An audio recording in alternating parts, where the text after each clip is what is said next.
Vamos então continuar a nossa apresentação, dando a palavra ao Sr. Professor Dr.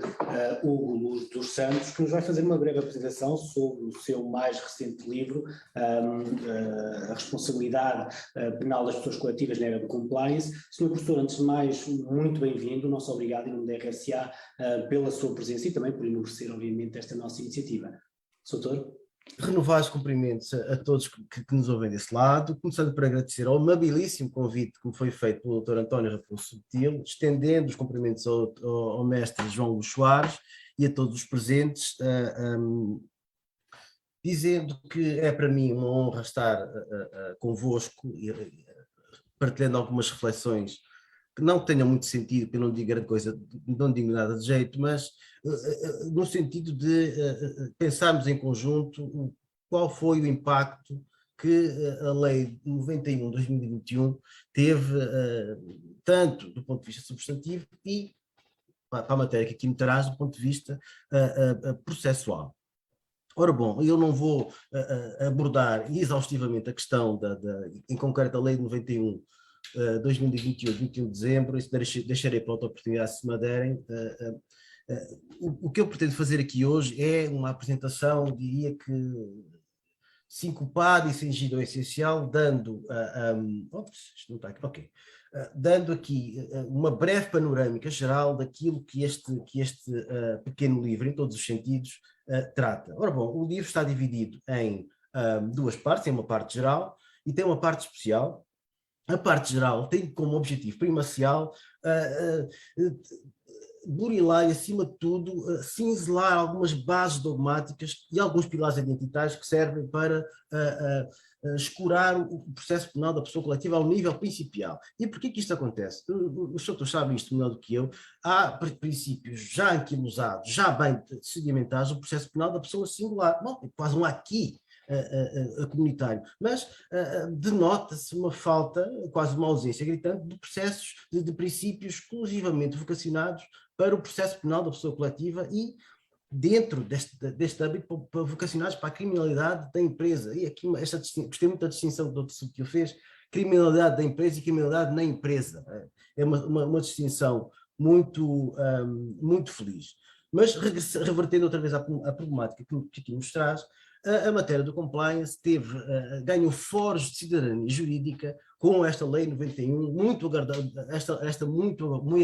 Lei 94 de 2001, de 21 de dezembro, que trouxe a lume e, como disse, atribuiu foros de cidadania jurídica ao compliance. Ele estava ali um bocadinho envergonhado, ali no 11, número 6, como o Dr. Subtil disse muito bem, ele estava ali, decantava-se, não é? Ele estava ali, parava. Esta questão foi muito bem tratada pela professora Teresa Quintela de Brito, um artigo já de 2010, em que ela de facto diz isso, que se pode decantar daquele 11, número 6, a questão do compliance, apesar de não estar lá em espinho. Bom, eu então falaria agora, brevemente, 2 ou 3 palavras, muito tópicas, sobre qual é o étimo fundamental dos programas de compliance. Bom, é usuário dizer-se que eles vêm de Espanha, e com razão. De facto, a doutrina espanhola trabalhou muito bem esta questão desde 2010, a partir da reforma de 2010, em frente. Mas se recuarmos um bocadinho até 77, esta questão do compliance começa com o Foreign Corrupt Act, de 1977. Bom, e depois, um bocadinho mais à frente, já no virar do milénio, em 2002 com a lei Sarbanes-Oxley Act e mais tarde em 2008 com o Dodd-Frank Act, são compêndios legislativos que visam não só moralizar o sistema financeiro completamente abalado por escândalos que perpassaram a sua ossatura, mas e sobretudo para dar um sinal forte às empresas que era preciso que elas exercitassem um caminho de convergência funcional entre aquilo que é o dever ser jurídico ao penal, aquilo que é esperado, o ajustamento do seu trem coletivo ao dever ser jurídico ao penal, aos ditames que exornam do dever ser jurídico ao penal e da sua interligação genética e funcional com o Estado de Direito Democrático, e por outro, devolver às mesmas aquilo que a doutrina alemã chama autorregulação regulada. Isto de autorregulação regulada traz no bojo e está subjacente quase que uma admissão, uma assunção da derrota do Estado juiz, do Estado de administração do Estado legislador para arrostar e, acima de tudo, para combater eficazmente a questão da criminalidade da empresa. Por isso, devolve-se esta questão às empresas, elas têm que se autorregular, têm que criar mecanismos internos de controle para permitir, por um lado, que cumpram as suas finalidades primordiais, que é a criação de lucro para os sócios, em primeira linha, e em segunda linha, que o façam em linha com o cumprimento de diretrizes gerais que exornam do ordenamento jurídico. Pronto, isto em breves traços é isto em que se analisa o compliance, tem outras derivações, não tenho aqui, retomarei esta questão um bocadinho mais à frente, quando falarei na questão da importância dos programas de compliance e a interligação com a prova defensiva, não é?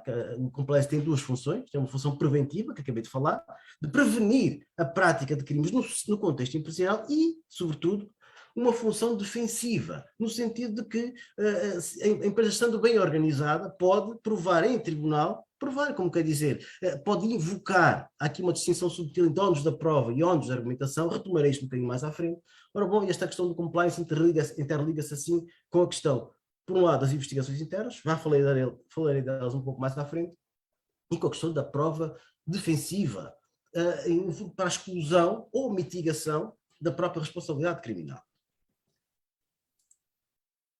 Ora bem, fazendo aqui uma brevíssima e sigilo essencial resenha histórica, o legislador entende que, desde 2007, houve uns gritos ululantes da turba, com razão, a dizer que, bom, o legislador criou um regime substantivo, mas esqueceu-se de criar um regime adjetivo. Em Espanha criou-se um regime substantivo em 2010 e em 2011 apareceu logo um regime adjetivo. O legislador português foi, neste aspecto, um pouco descuidado e até relapso, porque deixou que esta matéria, com a oposição expressa da doutrina, se arrastasse durante muitos anos.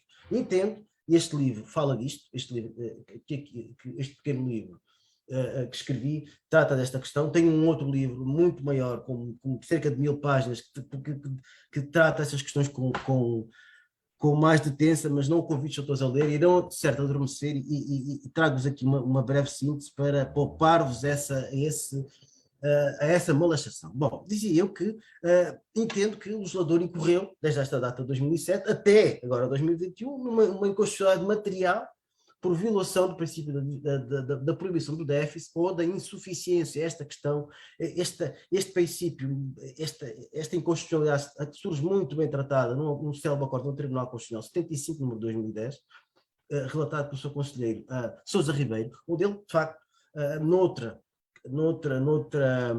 âmbito, trata da questão e lança as bases dogmáticas daquilo que é o princípio da proibição do déficit ou da insuficiência, que se extrai, que se decanta do princípio do Estado de Direito Democrático, inscrito no artigo 2º e 9, a linha B da Constituição da República Portuguesa. A doutrina teve aqui um papel absolutamente notável e inestimável e até preponderante, não só para chamar a atenção para esta ausência gritante de normas adjetivas que regulassem, que disciplinassem a responsabilidade penal da pessoa coletiva, e foi esse contributo, foram essas vozes discordantes que se foram volumando ao longo dos anos que fez com que em 2021, quero eu pensar, que o legislador tomou em ombros esta tarefa de trazer, de criar normas na minha ótica ainda lacunares, mas pelo menos há um quadro mínimo. Disse eu, acabei de dizer que de facto entendo que, apesar das normas que foram criadas, no conjunto de normas que foram criadas no Código de Processo Penal, eu tratei disto no primeiro volume do Código de Processo Penal anotado, no segundo volume estou a terminá-lo, onde trato com mais detença destas questões, mas entendo que sim, foi criado um quadro mínimo.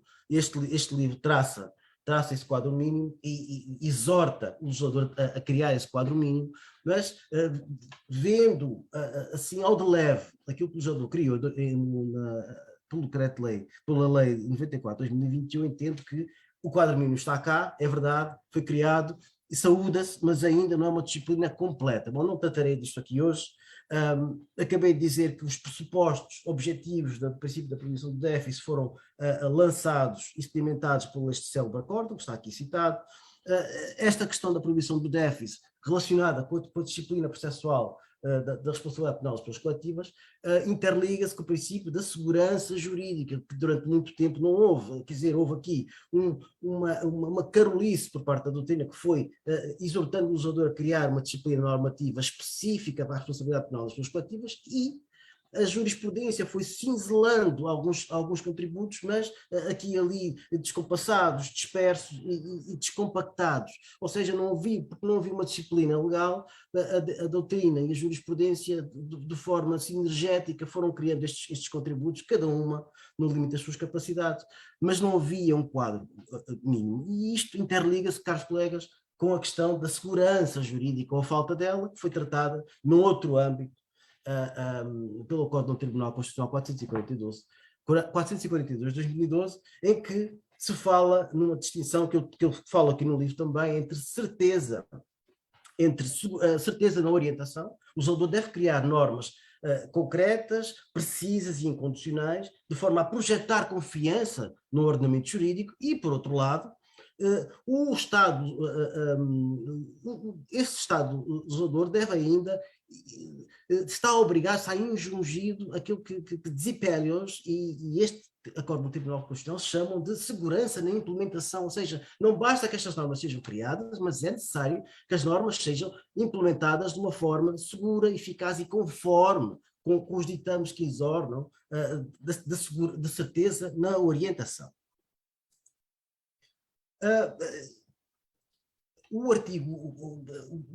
livro também fala disto. O artigo 4º do Código de Processo Penal, até a entrada em vigor desta lei, serviu um pouco de pau para toda a obra, como o legislador não fez aquilo que deveria ter feito, escorado nestes pressupostos objetivos que acabei de aqui expor, a certeza na orientação e a segurança na implementação, da muito necessária disciplina processual para a responsabilidade penal das pessoas coletivas, que em boa hora apareceu. O artigo 4º foi servindo aqui de padrão referencial para esta questão, ou seja, não havendo normas específicas, decantava-se o artigo 4º, interligando com o processo civil, um conjunto de normas que eram, no fundo, amplamente imprestáveis ao fim a que se destinavam, que era criar uma disciplina jurídica que o legislador deveria ter criado e não deveria ter remetido para o processo civil. O processo civil não oferece, obviamente, essas respostas. Essa é a razão pela qual o livro, este pequeno livro, propõe aquilo a que se chama uma adaptação coordenada, que tem algum respaldo na própria letra da lei, no artigo 4º, que fala, pode-se mobilizar normas do processo civil, desde que as mesmas se adequem, mais ou menos isto, à teleologia imanente do processo penal, e então é aqui que surge a ideia da adaptação coordenada das normas do processo civil ao processo penal da pessoa coletiva. Há um problema, caros colegas. O problema é, e ele ainda subsiste, eu tratei dele noutra instância, aqui não tenho tempo para isso, ele subsiste porque há aqui quase como uma divergência. Há uma divergência teleológica. Os senhores sabem que o processo civil, hoje, e durante muito tempo foi assim, o processo civil hoje está embrenhado nas malhas capciosas da sua veia duelística, ou seja, o processo civil serve para esgrimir argumentos em tribunal. Há muito pouco espaço, chama-se mecanismos alternativos, é impróprio dizer isto, não tenho tempo aqui para explicar porquê, mas de mecanismos que ajudem os tribunais a descongestionar a sua carga processual, a mediação, a arbitragem e por aí fora. Ela tem alguma ressonância prática, principalmente a arbitragem. A mediação tem uma importância quase que tokenista, não é? Pouca importância. Mas a questão, o que eu quero dizer com isto, caros colegas, é que o processo civil situa-se num plano diametralmente oposto do plano do processo penal. E porquê? Acabei de dizer que o processo civil tem um cariz vincadamente conflitual e duelístico. Ou seja, as partes vão para o tribunal para esgrimir argumentos. O processo penal está hoje nos antípodas disso, por duas razões. Primeiro, porque desde 87, que estão escritos nos marcadores genéticos do Código de Processo Penal, a maximização do consenso. Não é bem isto, lá no preâmbulo está isto escrito. Mas a questão que se coloca é, e hoje também, com as medidas premiais que foram inscritas no artigo 90, o doutor Subtil falou nisto há pouco, no artigo 90, número 4, principalmente o número 4, é uma medida premial. Bom, não é uma medida consensual, mas é uma medida premial que visa premiar a empresa porque criou, antes da prática do crime, um mecanismo, um programa de convergência funcional entre aquilo que deve ser a sua legalidade interna e o dever ser jurídico penal. Logo, um programa de cumprimento normativo, na esteira de Rara Dias e outros autores. Portanto, o processo civil e o processo penal situam-se em planos amplamente opostos, quando não antagónicos. Por isso, a adaptação coordenada é algo que deve ser feito para aquela franja que ainda existe hoje, de normas que não podem, à face da inexistência de uma disciplina completa do processo penal da pessoa coletiva, que não podem ser transpostas do processo civil para o processo penal. A ideia da adaptação coordenada diz exatamente isto. Só se pode transpor, só se pode adaptar aquilo que é adaptável ao processo penal.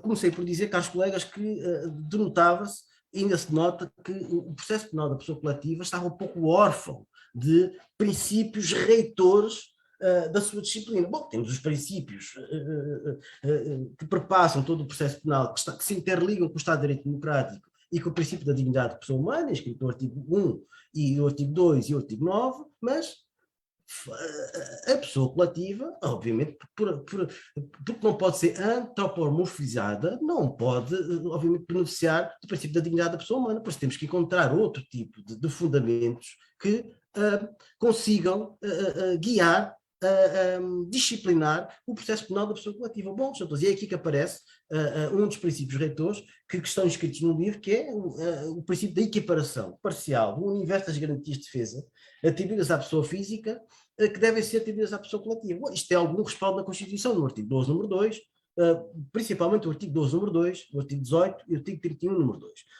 Isto surge como decorrência de uma ideia seminal de Rawls, de Justice as Fairness, e de um padrão jurisprudencialmente recortado do Tribunal Europeu dos Direitos do Homem, da Overall Fairness, em que o arguido, seja ele pessoa coletiva, seja ele pessoa singular, pode exigir, assiste-lhe o direito putestativo de exigir do Estado juiz um processo penal conforme com estes ditames, de Overall Fairness. Bom, à falta dos mesmos, este processo penal não está, digamos que, untado dos ditames de legalidade e por isso não pode ser aceito.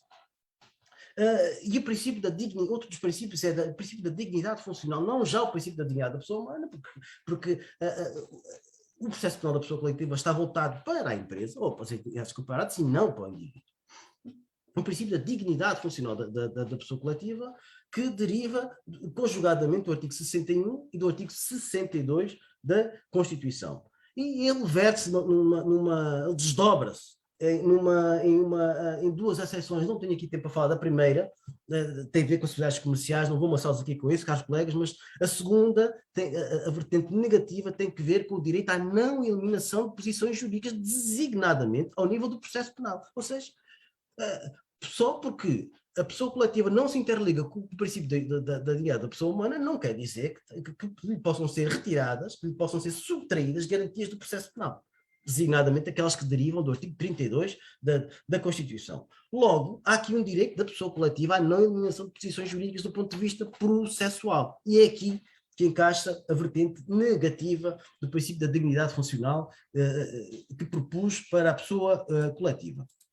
Ora bem, corolários do princípio da dignidade funcional da pessoa coletiva, desde logo, em matéria de buscas domiciliárias, o legislador, comecei por dizer que criou uma disciplina mínima, aplaude-se, é de aplaudir, é de saudar, mas o legislador ficou não muito, aquém daquilo que poderia e deveria fazer. Bom, um dos corolários que eu defendo, que deriva, que se decanta, que se extrai do princípio da dignidade funcional da pessoa coletiva, é o princípio da inviolabilidade do centro de negócios de base personalista. Bem, isto quer dizer que, em matéria de buscas domiciliárias, que está hoje regulado em relação à pessoa coletiva no 174, número 6 do Código de Processo Penal, na redação introduzida agora pela Lei 94/2021, de 21 de dezembro, é incorreto, na minha ótica, estender à pessoa coletiva a noção de domicílio das pessoas singulares. como alguma doutrina faz, como o professor Paulo Mota Pinto faz, com o devido respeito, é um autor consagradíssimo. Quem sou eu para falar destes autores consagradíssimos? Simplesmente sinalizar a discordância. O que eu quero dizer é que o Tribunal Constitucional, no acordo do Tribunal Constitucional 596/2008 e 166/2012, falou na noção de domicílio e disse claramente que a noção de domicílio interliga-se, com o princípio da dignidade da pessoa humana e, dois, com o princípio da reserva de intimidade da vida privada e familiar, inscrito, vertido no artigo 34. Ora, bom, senhores, parece-me forçado, quando não, com pouca aderência à realidade, estender, mesmo sob a veste da estafadíssima fórmula da projeção espacial da pessoa, a noção de domicílio à pessoa coletiva. O que eu digo é coisa diferente. Parece-me que podemos ir buscar doutrinas já bureladas, até da doutrina alemã, da Hofmann e do Tribunal Constitucional Alemão, que falam na doutrina das três esferas. Bom, a esfera pública, a esfera privada e a esfera íntima. Eu entendo que este centro de negócios é a esfera íntima da pessoa coletiva. Não é? E por isso só pode ser, digamos que assim, vulnerada através de buscas domiciliares determinadas por um juiz, não já pela autoridade judiciária competente. Isto, no fundo, tem algum respaldo no acordo do Tribunal Constitucional de 4 de março de 2004, em que diz exatamente aquilo que eu acabei de dizer: a noção de domicílio interliga-se com o direito de personalidade, com o direito, com a dignidade da pessoa humana, e por isso tem pouca ressonância com a realidade, tem pouca ressonância prática tentarmos estender este conceito à pessoa coletiva ou entidade equiparada. A seguir, temos a intervenção processual ativa dos representantes legais. Esta noção foi acolhida largamente no Código de Processo Penal nesta versão, mas o legislador, mais uma vez, coloca quem? Porque o legislador esqueceu-se de uma realidade muito, muito candente hoje no direito penal das sociedades comerciais, principalmente das sociedades comerciais. Falei nela noutra instância, dou só aqui umas breves notas, caros colegas, que tem que ver com a questão da administração de facto indireta e dos credores controladores e a influência que os credores controladores têm hoje nas sociedades financiadas, e quando dessa mesma intervenção, dessa heterogestão, ou seja, uma empresa gerida de fora para dentro, resultam a prática de crimes. Bom, quid iuris, a quem deve ser imputada a responsabilidade criminal? À sociedade comercial financiada, que não tomou aquelas decisões, ou aos credores controladores, logo administradores de facto indiretos? Bom, é uma questão que falei aqui no livro também, mas tratei dela com mais detença noutra sede, no Código de Processo Penal, sim, mas um outro livro onde falo do anteprojeto do Código Penal de Macau sobre estas questões e onde são propostas vias de solução desta candente questão. Ora bom, finalmente a parte que nos interessa, o princípio da presunção da inocência funcional.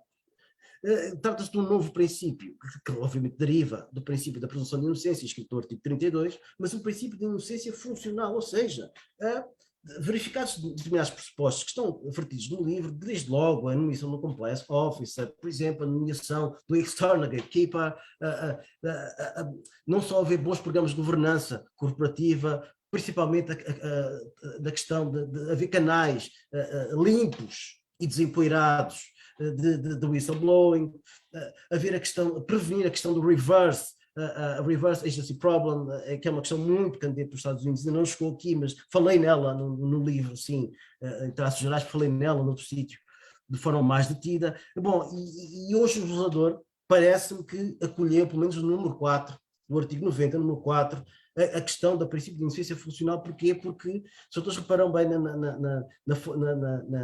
na redação do artigo, diz que o tribunal atenua, ou seja, inculca a ideia de ser um poder-dever.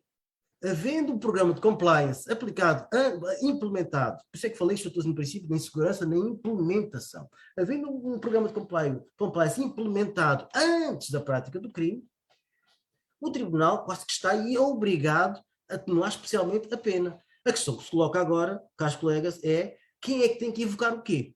Bom, eu comecei por dizer que aqui há esta subtil distinção entre ónus da prova, que cabe ao Ministério Público, como é óbvio, como titular da ação penal, diz o artigo 219 da Constituição, o Ministério Público tem que provar os pressupostos que são vertidos na acusação, isso é inequívoco. A questão que se coloca é o contrário, o ónus de invocação de circunstâncias favoráveis, ou seja, se a pessoa coletiva, comparado quiser beneficiar desta medida premial, bom, terá de argumentar, não é por baixo do terá de argumentar que dispõe de um programa de compliance eficaz e adequado à finalidade que se destina, que é dupla. Por um lado, garantir a convergência funcional entre aquilo que é legalidade interna, sociedade interna e devência jurídica opcional, e por outro, criar um programa de cumprimento normativo adequado e eficaz a prevenir a existência de prática de crimes num contexto empresarial. Há uma outra questão que se desdobra desta, caros colegas, que é a de saber, bom, e como é que se afere que um programa de compliance é eficaz? Se nós formos ao Brasil, falo desta questão aqui, o decreto federal 8.420 de 2015, de 8 de março, no artigo 41 e 42, fala elenca um conjunto de pressupostos objetivos em razão dos quais um programa de compliance é eficaz. Aqui não temos nada.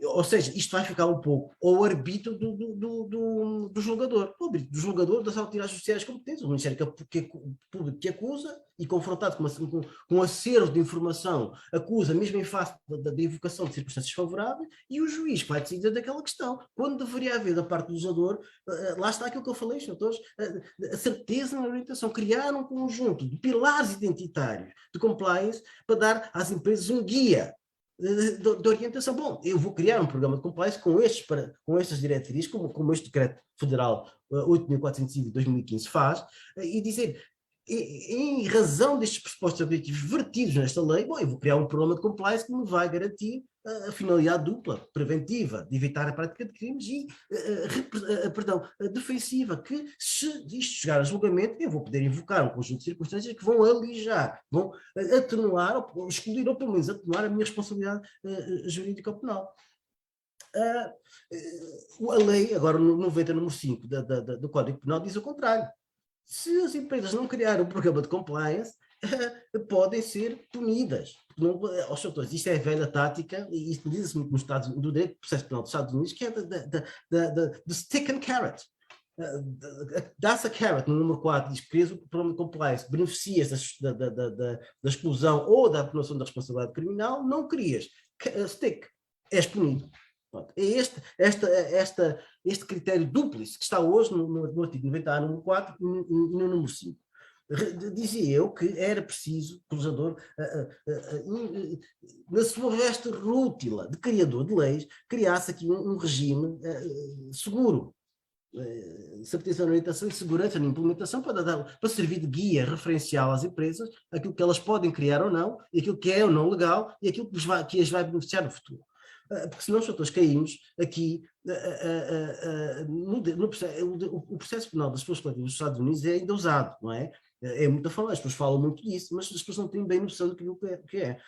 Enquanto deste lado do Atlântico, as empresas beneficiam, não há uma distinção entre as garantias de defesa, como eu acabei de dizer aqui, e tanto a empresa, tanto a pessoa coletiva como a pessoa singular beneficiam do nemo tenetur, da garantia a não auto-incriminação. Nos Estados Unidos as empresas não beneficiam disso. Desde logo, porque tem sido entendido que o Fifth Amendment, a quinta emenda da Constituição americana, não beneficia as empresas. Logo, elas não beneficiam da garantia da autodeterminação. Isso explica que estes princípios do Federal Prosecution e os tão afamados memos do DOJ, principalmente o Thompson e principalmente o Yates, que diz claramente, se outros forem verificar isto, diz lá claramente que a pessoa coletiva só pode beneficiar do Sentencing Credit, do Corporation Credit, perdão, se indicar a pessoa coletiva responsável pela prática do ilícito típico e quais foram as provas para fazer isto do ponto de vista do NEMA, se fosse deste lado do mundo, caiu o cargo de integridade. Se fosse desse lado também, daquele lado, não, porque a pessoa coletiva não beneficia da garantia da autoincriminação. Por isso, é preciso importar, sim, transplantes legais, mas com um grão ou com um punhado de sal. De outro modo, estamos aqui a criar irritantes legais que podem, em última análise, desfiar e até descaracterizar aquilo que é a ossatura processual penal que deriva da Constituição. Já falei aqui na questão da Emotanet, está lá explicada. Ela é muito frequente na entrega de documentos. Acabei agora de falar, que nos Estados Unidos as empresas têm que entregar todas as provas do crime, principalmente quem foi o responsável por beneficiar da exclusão da responsabilidade penal, ou então da sua acusação. E deixo aqui estas referências jurisprudenciais, o ORCAM e o FUNCA e o Acórdão do Tribunal Constitucional, que fala aqui nos deveres de cooperação ao nível tributário, que mereceu uma anotação muito crítica do professor Costa Andrade, mas que os setores encontraram no livro mais referências a este assunto. Bom, a questão da aquisição processual de provas através das investigações internas e a sua interligação muito frequente com o princípio do direito à não autoincriminação da pessoa coletiva. Eu utilizei no livro aquilo que se chama, na esteira até do Tribunal Constitucional Alemão, da privacidade temática e da privacidade espacial. A privacidade espacial apliquei no regime das buscas domiciliares, ou seja, domiciliares, perdão, em que a pessoa coletiva arroga-se no direito de dizer alto, este é o meu centro de negócios, esta é a minha esfera íntima, tenho direito à minha privacidade espacial. Se a querem vulnerar, façam o favor, tragam cá um mandado de busca domiciliária assinada pelo juiz. A privacidade temática tem que ver com um universo de situações, um universo de factos, um universo de um acervo de documentos ou de informações que é, como o segredo de negócios, por exemplo, que a sociedade comercial, que a pessoa coletiva quer guardar para si própria. Esta é, no fundo, a privacidade temática. E a questão dos programas de compliance interliga-se com a questão das investigações internas. Porquê? Porque quanto melhor for o programa de compliance, há aqui uma lei tendencial, quanto melhor for o programa de compliance, bom, com mais facilidade, mais amplas são as investigações internas, porque a pessoa coletiva terá mais capacidade de determinar o que é que se passou, onde é que está o erro e onde é que eclodiu. Qual foi a gênese da prática do crime no contexto empresarial? E a questão que se coloca é se as autoridades judiciárias competentes podem fazer uso deste acervo de informação para fundamentar ou agravar a responsabilidade penal da pessoa coletiva. Bom, eu no livro deixo estas questões tratadas. Por último, falo aqui numa das finalidades que se desdobra dos programas de compliance. Comecei por falar na vertente preventiva, prevenir a prática de crimes no contexto empresarial, e há uma vertente defensiva, que é aquela de excluir ou atenuar, no artigo 90, número 4, a sua responsabilidade jurídica penal. Comecei por dizer, e repito aqui parcialmente, que entendo que o ónus de invocação, não o ónus da prova, o ónus de invocação, o ónus de argumentação de circunstâncias favoráveis, neste caso, de derimentos da responsabilidade penal, seja pela exclusão, seja pela atenuação, estão legalmente deferidas à pessoa coletiva. Claro que cabe ao Ministério Público infirmar essa presunção de inocência funcional, comecei por falar há pouco, que o Ministério Público deve dizer, não, este programa de compliance é imprestável às finalidades a que se destina, a função preventiva e a função defensiva. Cabe à pessoa coletiva dizer, não, este programa compliance tem tudo para assegurar a convergência funcional entre a legalidade interna e o dever ser jurídico ou penal, por esta razão. Doutores, muito obrigado pela paciência, sei que lhes roubei muito tempo, trouxe-lhes estas breves reflexões e muito obrigado pelo convite e devolvo a palavra ao nosso anfitrião. Muito obrigado. Muito obrigado, Sr. Professor, foi muito interessante e permitiu, de certo, também que aos participantes terem uma noção mais alargada das exigências de compliance e dos novos desafios do processo penal e, concretamente, do processo penal aplicado também às pessoas coletivas.